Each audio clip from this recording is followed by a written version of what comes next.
కాశ్యాంతు మరణాన్ముక్తి. నీ పనులన్నీ అయిపోయాయిగా, కొడుకుల్లో పుట్టేశారు, మనవలు పుట్టేశారు, ఇంకా నువ్వు ఊళ్ళు ధరించవలసింది ఏమీ లేదు, పెద్దవాడు అయిపోయావు, ఎలాగో కనపడ్డ వాళ్ళందరితో అంటున్నావుగా. ఉందో లేదో వైరాగ్యం, ఉన్నది నిజమైతే ఇక సూర్యుడు పశ్చిమ దిక్కుకు వాలిపోతున్నాడని నమ్మితే కాశీ వెళ్ళుండిపో. ఉండిపోతే ఏమవుతుంది? చచ్చిపోయేది ఏదో ఇక్కడ చచ్చిపోతే ఏమవుతుంది? మోక్షం వచ్చేస్తుంది. అదేంటండి ఇక్కడ చచ్చిపోతే మోక్షం ఎలా వచ్చేస్తుందండి అంటారేమో. ఇక్కడ మోక్షం ఎందుకు వస్తుందో చెప్పారు. అందుకే కాశీ కైవల్య ఫలదాన కల్పవల్లి. ఇది కల్పవృక్షము యొక్క తీగ వంటిది, లేదా కల్పవృక్షము యొక్క అనుగ్రహము వంటిది. మోక్షాన్ని అంత అలవోకగా ఇయ్యగలదు. ఇక్కడ వచ్చి ఉన్నా ఈశ్వరుడికి దగ్గర పడతాడు. ఎందుకో తెలుసా అండి, ఇక్కడ కాశీపట్టణంలో ఒక లక్షణం ఉంది. ఇక్కడ కలియుగం లేదు, ఎప్పుడూ కృతయుగమే. మీకు అదో లక్షణం. కాశీపట్టణమునందు కలియుగం అన్న మాట లేదు. నిరంతర కృతయుగం ఒక్క కాశీ అందే ఉంటుంది. ఎందుచేతంటే కలియుగంలో పుట్టినటువంటి వాళ్ళకి ఒక పెద్ద బాధ ఉంటుంది, ఒక పెద్ద అదృష్టము ఉంటుంది. కలియుగం తర్వాత కృతయుగం వస్తుంది. కృతయుగంలో పుట్టే అవకాశం ఇవ్వరు కలియుగంలో పుట్టిన జీవులకి. ఎందుకంటే కలిపురుషుడు విశేషమైన పాపములు చేయిస్తాడు. అసలు ఆ కలియుగం ప్రారంభమైనప్పుడు చతుర్ముఖ బ్రహ్మగారు అడిగారు, కలియుగం అని అందరూ హడిలిపోతున్నారు, పాపములకు పరాకాష్ఠ అంటున్నారు, ఈ కలిపురుషుడు ఎలా ఉంటాడు నేను చూడాలనుకుంటున్నాను, ఒకసారి పిలవండి వాడిని అన్నారు. ఆయన సభాప్రవేశం చేశాడు. ఆయన ఎడంచేత్తో నాలుకని పైకి లాగతీసి పట్టుకుని కుడి చేత్తో తన అవయవాన్ని పట్టుకుని వచ్చాడు, లైంగిక అవయవాన్ని. బ్రహ్మగారు చూసి ముక్కున వేలేసుకుని, సభాప్రవేశం ఇలా చేసావా, ఎవర్రా నువ్వు ఆ కలిపురుషుడు అన్నారు. నేనే అన్నాడు. ఏమిట్రా ఆ నిలబడ్డం ఏమిటి, ఆ పట్టుకోవడం ఏమిటి అని అడిగారు. ఆయన అన్నాడు, ఇది తినవచ్చు, తినేటప్పుడు ఇలా తినాలి అని నియమం ఏమీ లేకుండా తిని బతుకుతాను కలియుగంలో. లోకాన్నంతటినీ నాలుక చేత పాడి చేస్తాను. కనీసం కాశీ వచ్చి కూడా భిక్షాందేహి కృపావలంబనకరీ మాతాన్న పూర్ణేశ్వరి అనకుండా తింటాడు. కాబట్టి భగవంతుణ్ణి తలుచుకోడు. భోజనం చేసేటప్పుడు యజ్ఞంతో సమానం కాబట్టి భగవన్నామాన్ని ముందు పెట్టి, మధ్యలో పెట్టి, చివర పెట్టి భోజనం చేయడు. నిశ్శబ్దంగా భోజనం చేయడు. కూర్చుని చెయ్యడు. ఎక్కడ పడితే అక్కడ నిలబడిస్తాడు, లేకపోతే కుర్చీల్లో కూర్చుని చేస్తాడు. శారీరకమైన అస్వస్థత ఉంటే వేరు, నేను దాని జోలికి వెళ్ళటలేదు. లేకపోతే కుర్చీల్లో కూర్చోవడం, లేకపోతే ఎప్పుడు నిలబడి నాడీమండలానికి ఉత్ప్రేరకాన్ని అలవాటు చేసి ఆ వేళకి అది పడకపోతే నాడీమండలం పని చెయ్యని స్థితిని ఏర్పాటు చేసుకోవడం. తెల్లవారేటప్పటికి కాఫీ, సాయంకాలం కాఫీ, మధ్యాహ్నం కాఫీ, గంటకి కాఫీ. నేను అక్కడతో ఆగిపోతున్నాను. కాబట్టి ఉత్ప్రేరకాలని తాగడం, ఎక్కడ పడితే అక్కడ కూర్చోవడం, ఎక్కడ పడితే అక్కడ నిలబడి తినడం. అసలు బఫే గురించి నేను ఎందుకు చెప్పాలి ఇప్పుడు? కాబట్టి ఇదిగో ఇటువంటి వ్యవస్థ అంతా వస్తుంది. కాబట్టి ఇది తినచ్చు, అది తినకూడదు అని నియమం ఏమీ లేదు. మితాహారము, సాత్వికాహారము, దైవర్పితాహారము, న్యాయార్జితాహారము అని 4 నియమాలు ఉండాలి. ఏవీ ఉండవు, తినేస్తాడంతే. కాబట్టి దాని చేత మనసు 6వ వంతు తిన్న ఆహారంలోంచి వస్తుంది. ఆహారం తీసుకుంటున్నప్పుడు ఏ నియమాలు పాటించాడో దాని సారము యొక్క 6వ వంతు మనసు. సంకల్ప వికల్ప సంఘాతమై ఉంటుంది. సాత్వికమైన ఆహారం కాదు కనుక రజోగుణ తమోగుణ ప్రకోపంతో బతుకుతూ ఉంటాడు. కాబట్టి ఆహారము చేత పాడు చేసేస్తాను. 4 జిహ్వేంద్రియానికి పాడు చేస్తాను. 2 ఇక ఏ విధమైన కట్టుబాటు లేదు కామానికి. ఇది చూడొచ్చని లేదు, ఇది చూడకూడదని లేదు.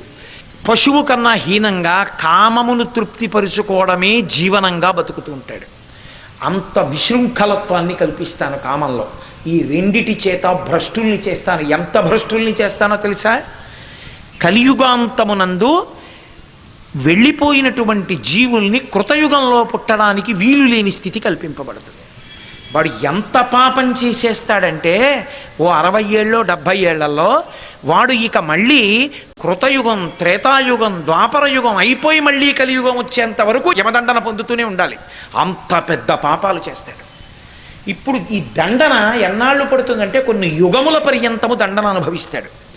అనుభవించి మళ్ళీ కలియుగం వేల్టికి వీడు పునరుత్పత్తికి సిద్ధపడతాడు. మళ్ళీ కలియుగం మళ్ళీ ఇలాగే ఉంటుంది. అందుకే కృతయుగం ఇలా కాదు. కృతయుగం భగవంతుని వైపు అనురక్తి కల్పించి కృతయుగంలో ఉన్నంత మాత్రం చేత మోక్షానికి దగ్గర పడిపోతాడు. అందుకే కృతయుగంలో వాళ్ళు 199 మంది మోక్షాన్ని పొందుతారు. కాశీపట్టణమునందు ఎప్పుడూ కృతయుగమే, అసలు ఇక్కడ ఇంకొక యుగం లేదు. ఇక్కడికి వచ్చి కలియుగం అండి అనకూడదు. అందుకే నేను మీతో చెప్పాను, నిన్న కలి ప్రవేశింపడానందకాననమున, ఇక్కడికి కలిపురుషుడు ప్రవేశించడు, పంచక్రోశముల మధ్యలోకి ప్రవేశించడు. కనుక ఇది ఎప్పుడూ కృతయుగమే. ఇక్కడ ఉన్నవాడు కృతయుగంలో ఉన్నవాడిగా లెక్క తీసుకుని వచ్చే యుగంలో జన్మనిచ్చేస్తాడు. పాపములన్నీ కాలిపోయాయిగా మరి ఇక్కడ ఉండడం వల్ల. కాలిపోయిన కారణం చేత కృతయుగంలో పుట్టేస్తాడు. కలియుగాంతమునందు పుట్టడం వల్ల ఏమవుతుందంటే కృతయుగంలో తరించిపోతాడు. కాబట్టి ఇది ఎప్పుడూ కృతయుగంతో ఉండేటటువంటి క్షేత్రం. ఒక్కసారి మనుష్య జన్మ దాటిపోయిందనుకోండి, ఇక కాశీపట్టణ ప్రవేశం లభ్యం కాదు. ఏదో పుణ్య సంచయం ఉండి ఇక్కడ క్రిమికీటకాదులుగా పుడితేనే చెప్పలేను. మనుష్యునిగా పుట్టి సంకల్పం చేత కాశీపట్టణ ప్రవేశం చెయ్యాలి అంటే మనుష్యుడై ఉంటేనే రాగలడు. మనుష్య ప్రాణి అనుకోండి, నేను కాశీ పెడతానండి అని రాగలడు. క్రిమో కీటకమో అయితే కాశీ పెడతానంటే ఎక్కడి నుంచి వస్తుంది? కాకినాడ నుంచి వస్తుందా? భిలాయి నుంచి వస్తుందా? రాదు. ఒక్క మనుష్యుడైతే కాశీలో ఏదో జరుగుతోందంటే వెళ్ళొద్దామని వస్తాడు. నేను ఇంకొక మాట మీతో చెప్తున్నది, మిష ఏదో జరుగుతోందన్నది ఒక మిష కింద పెడతాడు ఈశ్వరుడు. ఎందుకో తెలుసా? నిజానికి ఏదో చేస్తే ఇక్కడ ఏదో జరుగుతుందని ఏం లేదుగా, ఇక్కడికి రావడమే చాలు. అది అడ్డు పెట్టి ఏం చేస్తాడంటే ఒక సహృదయం కలిగినటువంటి వ్యక్తి చేత సంకల్పం చేయిస్తాడు. అది శివ సంకల్పమస్తు. ఇప్పుడు అడ్డు పెట్టి లాగుతాడు. ఎంతమంది అర్హులున్నారో వాళ్ళందరినీ కాశీపట్టణ ప్రవేశం చేయించి కూర్చోబెడతాడు ఇక్కడ.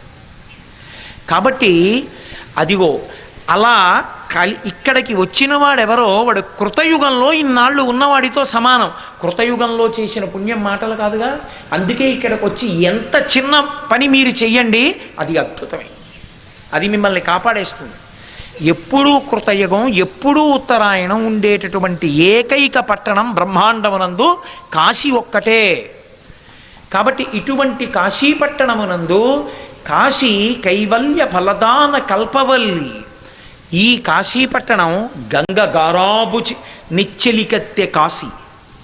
ఈ కాశీపట్టణం గంగమ్మకి గొప్ప ప్రేమమూర్తి అయినటువంటి అనురాగపూరితమైనటువంటి చెలికెత్తే.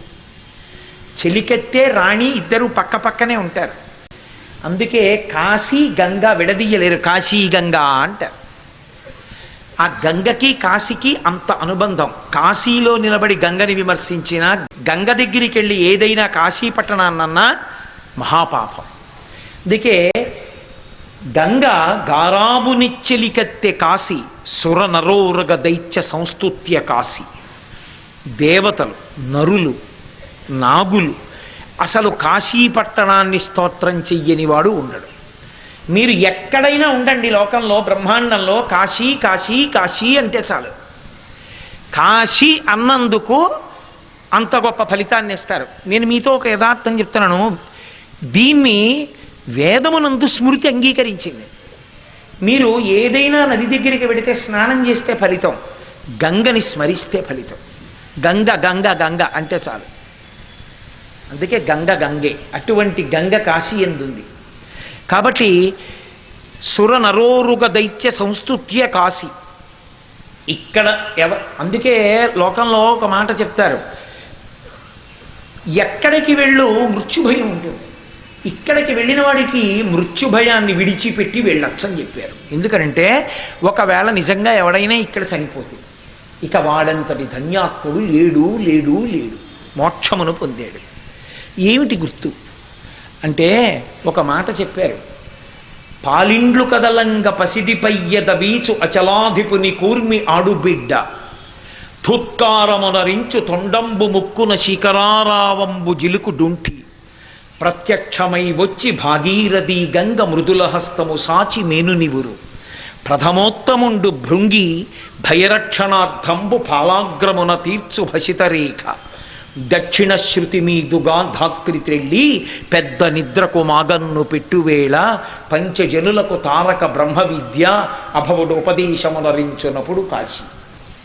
అది కాశీపట్టణం యొక్క వైభవం. ఇక్కడ ప్రాణోత్క్రమణం అవుతుంటేట కపవాత పైత్యముల్ కప్పగాశ్రమ చేత కంపముద్భవమంది కష్టపడుతుంటే కపము వాతము పైత్యము పెరిగిపోతుంటే జీవుడు మార్గాన్ని వెతుక్కుని ఏ రోమకూపంలోంచో బయటికి వెళ్ళిపోవడానికి సిద్ధపడిపోతుంటే విపరీతమైన బడలిక కదిలిపోతే ఒంట్లోంచి స్వేదం పుట్టేస్తే ఒళ్ళంతా కంపనం వచ్చి కదిలిపోతుంటే లక్ష తేళ్లు కుట్టిన బాధ పడుతుంటే కొడుకొచ్చి నాన్నగారండి నాన్నగారండి నోరు తెరవండి అని తులసి తీర్థం పోస్తే గుటక పడక పక్క నుంచి కారిపోతుంటే ఉరే దుర్ముహూర్తం రా మంచం మీద చచ్చిపోతాడేమో మీ నాన్న కింద పెట్టేయమంటే కింద పెట్టేస్తుంటే కోడలు పరిగెత్తుకెళ్ళి వెండి కుంది దీపం పట్టుకొస్తే పిచ్చి తల్లి నీకు తెలియదు వెండి కుంది పెడతారా మట్టి ప్రమిద పట్టరా మట్టి ప్రమిద పట్టరా అంటే ప్రమిద పట్టుకొస్తుంటే కోడలు చుట్టూ నిలబడిన వాళ్ళు ఆ యథాపుత్ర మిత్రాదయో మత్స్యకాశీరుదాచ్యస్య కీతృషీయోతదంతి తదా దేవ దేవేశ గౌరీశ శంభో నమస్తే శివాయోత్యజస్రం బ్రవాణి శంకర. ఆ చుట్టూ నిలబడిన వాళ్ళు పుత్రులు మిత్రులు వీళ్ళందరూ అయ్యో అయ్యో అయ్యో నాన్నగారండి నాన్నగారండి నాన్నగారండి అని అరుస్తుంటే చాప మీద పడుకోబెట్టేయండి అని చెప్పి కాళ్ళు చేతులు పట్టుకుని చాప మీద పెట్టేస్తుంటే మంచం మించి కింద అయ్య బాబోయ్ నేను చచ్చిపోతున్నానులా ఉందని హడలు పుట్టేస్తుంటే భయంకరమైన రూపాలతో దూతలు నిలబడి పాశములు పట్టుకుని వికటాట్టహాసం చేసి వేసి జీవుణ్ణి లాగుతుంటే తులసి తీర్థం గుటక పడక పైకి వచ్చేస్తుంటే ఒక పక్క నుంచి చుట్టూ చేరిన మిత్రులు అరే రే రే రే రే వాణ్ణి చిక్కి చాప మీద పడుకోబెట్టి వాడి తలకట్టున ప్రమిద పెడుతోందా కోడలు అని వాళ్ళు ఏడుస్తుంటే వీడికి ప్రాణోత్క్రమణం అయిపోతుంటే శంకరులు అన్నారు నేను భయపడుతూ రాను శంకరా, బతికున్నన్నాళ్ళు ఏ నీ పాదములు పట్టి ఆరాధన చేశానో ఆ పంజరములోకి చేరిపోతున్న పక్షిని సర్వేశ్వర మలినమైన చెమట పట్టిన బట్ట తీసి విసిరి పారేసినట్టు ఈ శరీరాన్ని వదిలి పారేసి నమస్తే శివాయోత్యజస్రం బ్రవాణి శివ వచ్చేస్తున్నాను నీ సన్నిధానానికని దీన్ని విసిరి పారేసి నీలోకి రావాలి. అది ధైర్యం, అది పూనిక. కానీ అలా ఎంతమంది శరీరాన్ని విడిచిపెట్టగలరు? కాశికాపట్టణంలోట అంత బాధపడిపోయి కంపనం వచ్చి చెమటలు పట్టేస్తుంటే లక్ష తేళ్లు కుట్టిన బాధ పుట్టేస్తే ప్రాణం పోతుంటే ముక్కు ఉన్నా బయట వాయువు ఉన్నా ఊపిరి లోపలికి తీయలేకపోతుంటే గుండె పోట్లొచ్చి రౌళ్ళు పెట్టినంత నొప్పి వచ్చేస్తుంటే బాధపడకమని అది పురుగు కానివ్వండి, క్రిమి కానివ్వండి, కీటకం కానివ్వండి, దోమ కానివ్వండి, లేకపోతే మనుష్యుడు కానివ్వండి, ఎవరు కానివ్వండి, ఈ పంచక్రోశముల యందు ప్రాణం పోతుంటే తల్లి పార్వతీదేవి నడిచొస్తుంది. కాలి గజ్జలు గల్లు గల్లు అంటుండగా నా తల్లి వచ్చి పక్కన కూర్చుని వాడి తల ఎత్తి తన ఒళ్ళో పెట్టుకుంటుందట.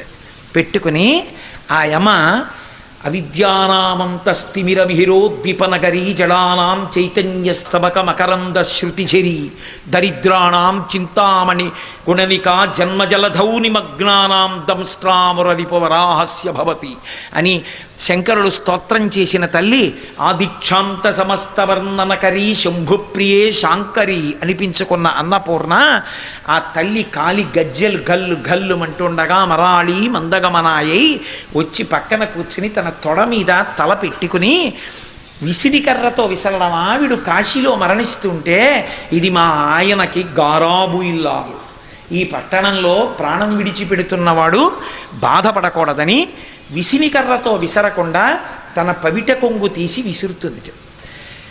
పాలిండ్లు కదలంగ పసిడిపయ్యద వీచు అచలాధిపుని కూర్మి ఆడుబిడ్డ హిమవంతుని యొక్క ముద్దుల కూతురు హైమవతి నా తండ్రి పరమేశ్వరుని యొక్క ఇల్లాలు పార్వతీదేవి తన వక్షస్థలం కదిలిపోయేటట్టుగా శ్రమపడి ఆ పవిట కొంగుతో ఇలా ఇలా విసురుతుంది. ఆ గాలి తగిలి అమ్మా జగదంబా నీ ఒళ్ళోనా పడుకున్నాను, ఏమి భాగ్యవంతుణ్ణమ్మా అని ఇలా కన్నులు విప్పి అమ్మవంక చూసి నక ధీదితి సంచన్నన మజ్జన తమోగుణ ఆ తల్లి కాలి బొటనవేలి యొక్క చివరి కాంతులు తగిలితే కోట్ల జన్మల యొక్క తమోగుణం విరిగిపోతుంది. అటువంటి తల్లి యొక్క ముఖమండలాన్ని చూస్తుంటే పాలిండ్లు కదలంగ పసిడిపయ్యద వీచు అచలాధిపుని కూర్మి ఆడుబిడ్డ ధుత్కారమునరించు తొండంబు ముక్కున శిఖరారావంబు జిలుకు డుంఠి విఘ్నేశ్వరుడు గబగబా వచ్చి, ముద్దుల కొడుకు కదూ అమ్మకి, గబగబా వచ్చి అమ్మ పక్కన కూర్చుని, అమ్మ వీడికి ప్రాణోత్క్రమణ అవుతోందా, బాధపడుతున్నాడా ఈ జీవుడు, అమ్మ నువ్వు విసురుతున్నావా, ఉండు అమ్మ నువ్వు అంత శ్రమపడాలా అని తన తొండంతో గంగానదీ జలాల్ని పీల్చి తెచ్చి చల్లటి నీళ్లు ఒళ్ళంతా చల్లుతట.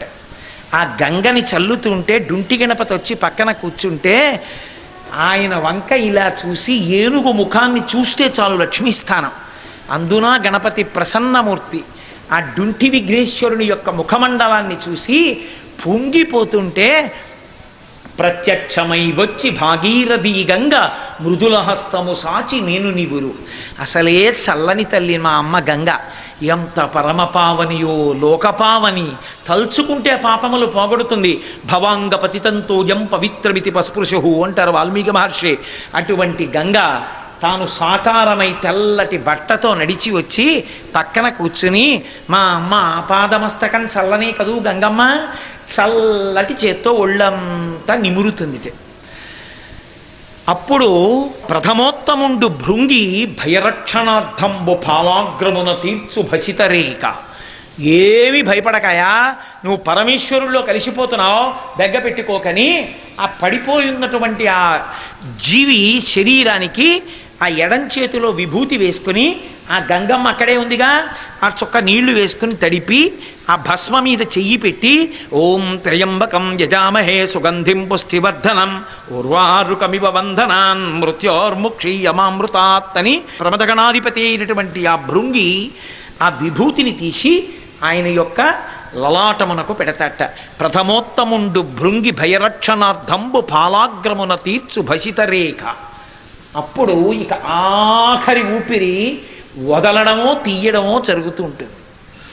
తీసి వదలకపోయినా మృత్యువే, వదిలి తీయకపోయినా మృత్యువే. దానంత దగ్గరగా ఏదీ ఉండదు కాదు. భార్య కూడా అంత దగ్గరగా ఉండదు. ఒకడు తీశాడు వదలలేదు చచ్చిపోయాడు, ఒకడు వదిలేడు తీయలేదు చచ్చిపోయాడు. ఇంకంతకన్నా దగ్గరగా ఏముంటుంది లోకంలో. కాబట్టి ఇప్పుడు శివుడు ఏం చేస్తాడో తెలుసా అండి, పీల్చి విడిచిపెట్టని వాడిని, విడిచిపెట్టి పీల్చని వాడిని అని రెండు రకాలు చేయకుండా పీల్చి విడిచిపెట్టేవాడిగా చేస్తారు. ఆఖరి శ్వాస విడిచేవాడిని చేస్తాడు.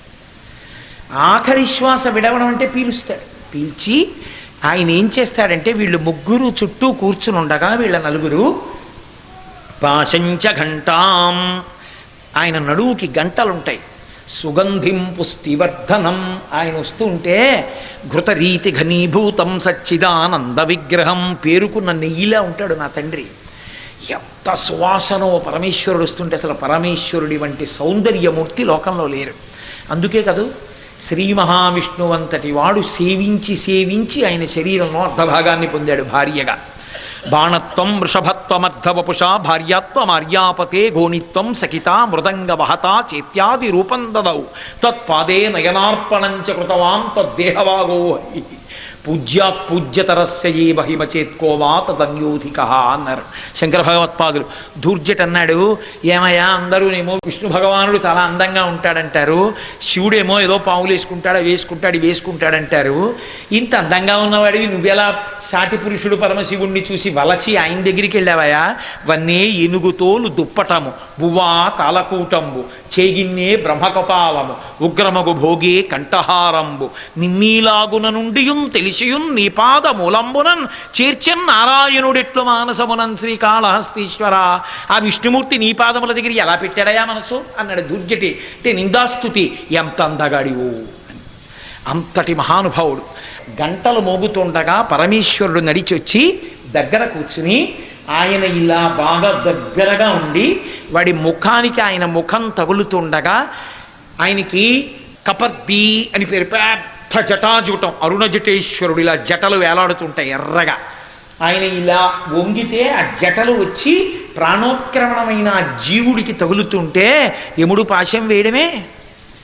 హడిలిపోవద్దు, వక్షస్థలం మీద దన్నాడు యమధర్మరాజు గారిని. అప్పటి నుంచి హడలు ఆయనకి. మార్కండేయుడి ప్రాణములను ఉగ్గడిస్తుంటే నేను శివనామని చెప్తుండగా యముడు నన్ను ఏం చేయగలడన్నాడు. యముడు ఏమైనా చేస్తాడేమో అని లేదు.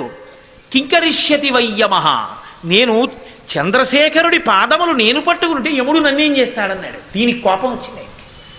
ఏమిట్రా నేనేం చేయలేను, నిన్ను పాశం వేశాడు. ఆయన శివలింగం పట్టుకున్నాడు. ఆ పాశం వేయడంలో శివలింగానికి ఆయనకి కూడా పడింది. ఆయన అంత భక్తితో నన్నేం చేస్తాడని అడిగితే ఊరుకోకుండా పాశం వేస్తావా అని లేచి వచ్చి ఎడంకాలి పాదంతో తన్నాడు. చంపేయముడు చచ్చిపోయాడు. వెంటనే శంకరులు అన్నారు, వక్షస్థాడనమంత కస్య కఠినా పస్మార సంవర్ధనం భూభృత్పర్యటనం నమత్సురశిర కోటీర సంఘర్షణం కర్మేదం మృదులస్య తావక పదద్వంద్వస్య గౌరీపతే మచ్చేతో మణిపాదుకా విహరణం శంభో సదాంగీకురు. తండ్రి, యమధర్మరాజు కఠిన వక్షస్థలాన్ని తగ్గుతుంటే ఆ పాదం ఎంత సొక్కిపోయిందో, మళ్ళీ ఎక్కడ ఏ మార్కండేయుడు పిలుస్తాడో ఎప్పుడు తన కాలు నిప్పెడుతుంది. ఓ చెప్పిస్తాను, వేసుకో, నా మనసు అనేటటువంటి మణిపాదుకుని తొడుక్కో. ఎలాగో అలా మనసుని పరమశివుడి పాదముల దగ్గర పెట్టడాన్ని నేర్పారు శంకర భగవత్పాదులు మనకి. కాబట్టి ఆయన జటలు మనకి తగులుతుంటే యముడు పాశం వేయగలడా? మహానుభావుడు వచ్చి ఇలా వంగి వాడి గడ్డం కింద చెయ్యి పెట్టి వాడి కుడి చెవి తన నోటి దగ్గరికి వచ్చేటట్టుగా తల తిప్పుకుని ఆ కుడి చెవి దగ్గరికి ఇలా నోరు పెడతాట. పరమేశ్వరుడే వచ్చి ఇలా కుడి చెవి దగ్గర ఆ నోరు పెడితే అసలు ప్రాణోత్క్రమణం యొక్క బాధ ఉంటుందండి. ఇంకా అబ్బా అని వాడు పొంగిపోయి ఆయన వంక చూస్తుంటే తారకాన్ని ఉపదేశిస్తాడు కుడి చెవిలో. ఆయనేగా మొదటి గురువు లోకానికి. సదాశివ సమారంభాం శంకరాచార్య మధ్యమాం అస్మదాచార్య పర్యంతాం వందే గురు పరంపరాం. ఆ తారకాన్ని ఉపదేశిస్తాడు. ఉపదేశించగానే ఆ జీవుడు ఆఖరి ఊపిరి విడిచిపెడుతూ ఆ తారకాన్ని పలుకుతాడు. నువ్వు ప్రాణం విడిచిపెట్టేటప్పుడు తారక మంత్రాన్ని పలికావురా అని తనలో కలిపేసుకుంటాడు. అది చీమ కానివ్వండి, దోమ కానివ్వండి. రామకృష్ణ పరమహంస ఇది విని అలా జరుగుతుందా కాశీపట్టణంలో అని ధ్యానంలోకి వెళ్ళి చూశారు. చచ్చిపోతున్నటువంటి చీమ దగ్గర నుంచి మనుష్యుని వరకు ఇంతమందికి పరమేశ్వరుడు తారకం ఉపదేశిస్తుండగా ఆయనకి దర్శనమైంది. ఆయన పొంగిపోయారు, అవును కాశీపట్టణమే అని. అందుకే ఆయనకి సదాశివుడు అని పేరు. సదాశివ అన్న నామం ఇంకెవ్వరికీ లేదు. సదా బ్రహ్మ, సదా విష్ణు అలా ఉండదు. సదాశివ. కోపంగా ఉన్నాడన్నట్లు కనపడతాడు అంతే, ఉట్టిది. లోపల ఆయన ఎప్పుడూ శివుడే, ఎప్పుడూ ప్రశాంతంగా ఉంటాడు. ఉత్తినే రుద్రుడైపోయినట్టు వేషం కడతాడు. ఎందుకు అంటే అక్కడ వ్యవస్థని చక్కబరుస్తాడు. కోపంగా ఉన్నట్టుగా కనపడి మాట్లాడితే అయ్యి బాబోయ్ ఆయనకి అందుకు కోపం వస్తుందంటే నా తప్పు చేయరు. నిజంగా ఆయన కోపం వస్తుంది అనుకుంటున్నారా? ఆయనకి అలా కోపం వస్తే ఆయన సదాశివుడు ఎందుకు అవుతాడు? ఎప్పుడూ శివుడు ఎందుకు అవుతాడండి? ఎప్పుడూ శివుడు అంటే ఎప్పుడూ కోపం ఉండదని గుర్తు.